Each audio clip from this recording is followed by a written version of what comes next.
So hello guys, welcome back to my channel, and probably my favorite ever Peugeot is on my channel. What we have here is the 2022 Peugeot 2008. Yes, this is the subcompact SUV of Peugeot, and this is more like it. I'll be honest, I gotta say, it looks cute at the front. It still continues the lion claw LED lights, and what I like specifically with this 2008, there is no chrome on the exterior whatsoever.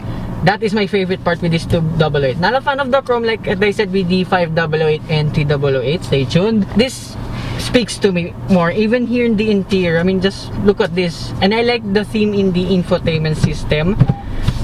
It mimics the colors of Peugeot's Motorsports and like the Peugeot 9X8. And weirdly enough, this is the only Peugeot that I know that has the 3D digital instrument cluster. I love that feature. And you can play a lot of stuff here as I show you now. And as well, let's not forget the space there in the back. Although I do prefer the toys in the back of the 388, the 508. There's not much toys there in the back. You only have a net storage, and the space there in the back still okay for me. Pretty on par, I gotta say, with its competition. This has the same steering wheel and kinda impedes the vision ever so slightly, but it's not as much as the 388 and the 588. And then going back here in the interior, I do love the carbon fiber theme here, especially here on the dashboard. And like every other Peugeot, it still continues the piano style switches here. And unlike the 388 and 588, you have a toggle switch here now for your driving modes. And here we're just in normal mode. Oh wow! Oh! What? Okay, this is weird. Even though this has the smaller engine, a 1.2 liter turbocharged 3-cylinder engine with this much power and this much torque. Wow, okay, this packs a little bit more punch than that 508, which is also a turbocharged engine. So this is actually more, sprightly and more spirited to drive, I gotta say. And like all of the Peugeots I've driven so far. Okay, sport mode now. Okay, just firms up ever so slightly only. And surprise, normal mode is actually really good. Normal mode pa yan. Oh wow, this is really good. Parang sports mode na rin. And like every other 3-cylinder competition in its class, the 3-cylinder sounds good. And so far, I have not experienced the shudder of the odd firing like every other 3-cylinder engine.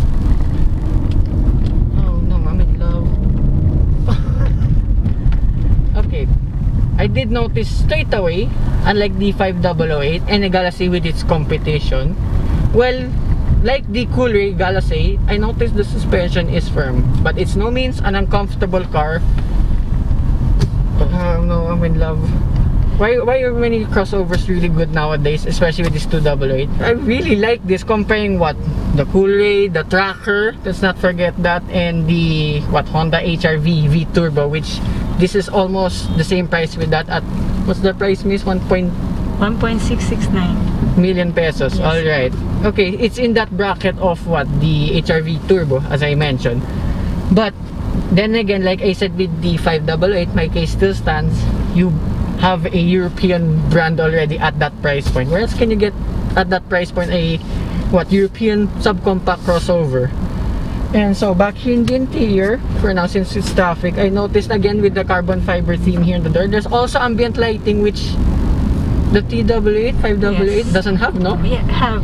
Meron din. Okay, I didn't notice that. Anyway, I just noticed more pronouncedly here in the 2008. Reverse camera as well. It's alright, it's decent enough. There's no 360-degree camera unlike the 508 and the 288. Correction, sorry, 180-degree camera.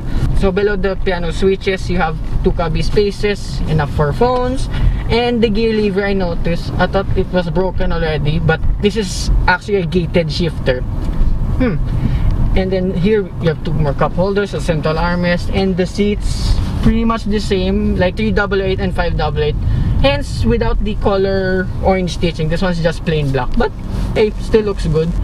And again, going back with the looks at the rear, I do notice the load lip, well, kind of mimics a USDM rear bumper. Yeah, it is quite long. I mean, it's almost like the length of my shoe. And one nitpick immediately, but It's not a deal breaker though. There are no paddle shifters here. Anyway.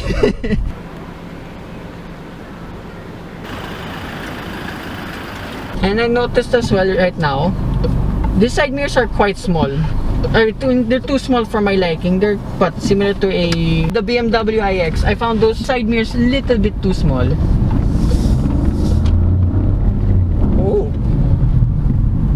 Okay, off the line, this is much better tuned for sporty driving. And take note, I am just only in normal mode. Let's go to faster paces in a bit. You notice from a standstill, this does not have auto hold. Well, it's unofficial auto hold function with the electronic parking brake. It kind of hesitated first before it even lunged forward. I just left it in D, by the way. And the lights here. Oh, safety reminders above here. Yes. The mirror. No light though.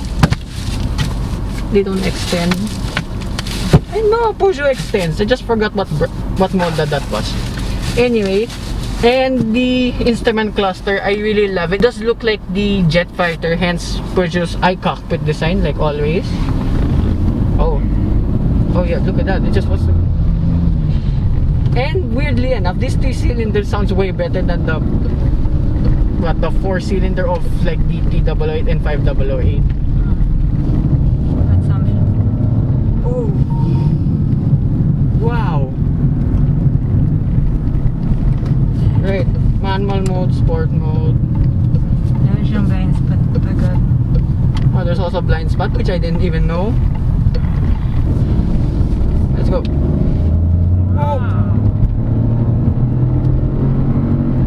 Wow. And it will automatically upshift. I didn't even use the plus minus. Wow. And the brakes are solid as well. It's even better than the 508. Wow. I'm in love with this Peugeot. Oh, that's so good. Wow. Wow. Oh my god, that pickup is so good. So I understand. Shout out to all the Peugeot dealers, by the way. Literally all of them said the best one to drive is this 288. I completely believe them now. And as well, the plus minus in the gear lever is in the correct position. To shift up, it's cool, and then to shift down, it's minus, like a race car. But I said in the 508 in sport mode, the steering firms up ever so slightly, but it's crazier. Watch it. I will just tap the throttle. Oh wow, it just wants to keep on going. Yeah, this turbo now is like set to more of the sportier driving, and then here normal mode. Okay, that's still decent, and then eco mode. Okay, there's just little differences within the transmission response in all the driving modes. I'm gonna leave it in sport mode. Thank you very much. Oh my god, and especially above here, the twisties, it's so fun to drive. Whee! And the brakes are really good, as I mentioned. Probably the best Peugeot brakes I've tried so far. And the engine sounds really, really good. Ah, so good.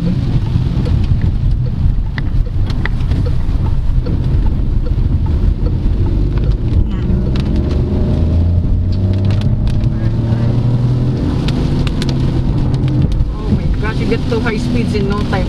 I don't know why, even though this is slower in a straight lane against the 388, 588, this feels more punchier than the 508. I noticed as well those engines, the 1.6 4-cylinder, they're more linear.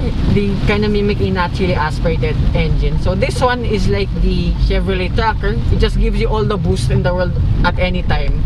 Oh yeah, that's also something to take note.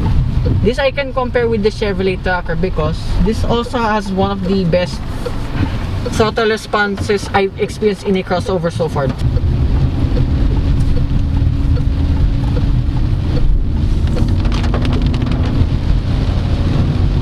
Listen to the sound of it. It's so good. Whee! And like every other Peugeot that I've driven, all the suspension is firm, but it's still a comfortable car. But this one's just slightly firmer than the 588, and I guess as well the 388. this drives way more sportier than actually all of the crossovers I tried out on my channel. This is nuts. So with my driving, of course, you know me, I'm always heavy footed, but surprisingly with this 2008, I've been averaging 8.3 kilometers per liter. That's nuts. And I'm throwing it the whole day. I don't want to bring it back to Alabang, I just want to bring this home. But I'm in love. Okay, this is probably, I gotta say, one of the best crossovers I've ever driven.